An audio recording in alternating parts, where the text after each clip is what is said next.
ये भगवान सबसे मांगते हैं। ये तीन वस्तु सबसे ही मांगते हैं। और ये क्या है तीन वस्तु? ये है तन, मन और धन। आरती में भी भक्त लोग गाते हैं, तन मन धन सब है तेरा, प्रभु क्या लागे मेरा। ये तीन वस्तु, और इन तीन वस्तुओं को मांगने का या तीन वस्तु को देने का तात्पर्य क्या है?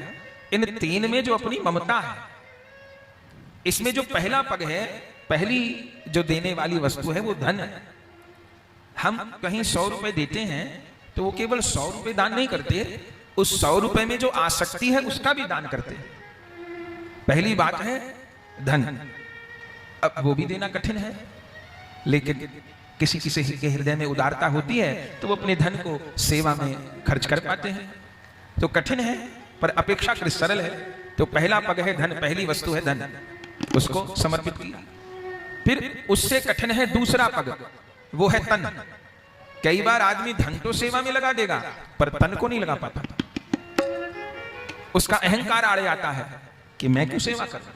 पैसा देकर के काम करा लेना, सेवा करा लेना आसान है, लेकिन शरीर के द्वारा करना बहुत कठिन है।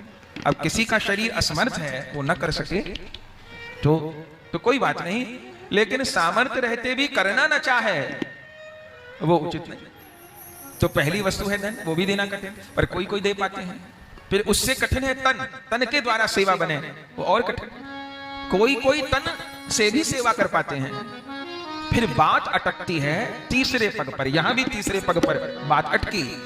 तीसरे पग की व्यवस्था राजा बलि नहीं कर पाए। वो तीसरा पग क्या है? वह है मन। धन भी देना कठिन पर कोई कोई दे देते हैं, तन भी देना कठिन पर कोई कोई सेवा में लगा पाते हैं तन को। लेकिन तीसरी वस्तु है मन, वो देते नहीं बनता। राजा बलि की बात इस तीसरे पग पर अटक